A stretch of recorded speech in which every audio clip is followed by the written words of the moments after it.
अस्सलाम वालेकुम। Drama serial बड़े भैया की आने वाली एक साथ बहुत ही दिलचस्प होने वाली है। वानिया अपने मकसद के करीब तर होती जा रही है। अब वो कबीर के दिमाग में ये बात डाल रही है कि जो मैविश है वो हमें इस घर में अच्छा नहीं समझती, हर वक्त टोंट करती है, तंज करती है, ताने देती है कि आप लोग हमारे टुकड़ों पे पल रहे हो। अब ये बात कबीर अच्छे तरीके से जानता है कि वानिया कितनी बड़ी झूठी है, लेकिन फिर भी वो मैविश से लास्ट में पूछता है कंफर्म करने के लिए कि वाकई कोई ऐसी बात तो नहीं है। लेकिन मैविश कहती है कि हर रिश्ते में जो है सच्चाई सबसे मेन चीज़ होती है। लेकिन अब यहाँ पे कबीर को एहसास होता है कि मैंने मैविश से पूछकर ये बात गलती की है। ये बात तो मैं अच्छे तरीके से जानता हूँ कि मैविश इस किस्म की बातें बिल्कुल नहीं कर सकती, लेकिन दूसरी तरफ वानिया उसके मुतालिक तो सारा खानदान जानता है कि ये इस तरह की बातें भी करती है और झूठ भी बोलती है। अलमीर ने मिशी के कहने पे घर तो छोड़ दिया, भैया से हिस्सा लेकर अलग भी हो गया और अपना बिजनेस रन करने के लिए अब वो दिन रात मेहनत करता है। लेकिन दूसरी तरफ मिशी क्या करती फिर रही है, उसको इस बात पे बहुत ही ज़्यादा रंज होता है कि वो सारा दिन घर से गायब रहती है और घर सारा काम वाली के सर पे छोड़ जाती है। अब उसे ये भी मालूम नहीं है कि ये काम वाली किस तरह की है किस नहीं, क्योंकि जुमा 8 दिन नहीं हुए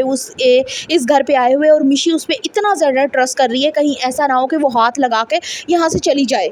लेकिन होगा भी कुछ ऐसा ही। मिशी जो है वो अंधा ट्रस्ट कर रही है और उस अंधे ट्रस्ट की उसको ये सज़ा मिलेगी कि वो काम वाली जो है एक नंबर की चोरनी होगी और वो घर से सारा कीमती सामान लेकर मिशी के जेवर, इंपॉर्टेंट डॉक्यूमेंट्स, पैसा वगैरह जो कुछ भी उसके हाथ लगेगा वो सब कुछ लेके वहाँ से रफू चक्कर हो जाएगी। और पहली जगह पे मुलाजमत कर रही थी वहाँ पे भी वो लोग यही कहेंगे कि ये तो एक नंबर की चोरनी थी, आप कम से कम हमसे कंफर्म तो कर लेते। अलमीर मिशी को अच्छा खासा डांटता है और उसे कहता है कि तुम्हारी हमाकत की वजह से देखो आज हम फिर से एक दफ़ा कंगाल हो गए, ये है तुम्हारी घर गृहस्थी को संभालना, इससे ज़्यादा अच्छा तो हम बड़े भैया की तरफ से कम हमारा सब कुछ सेफ तो था ना।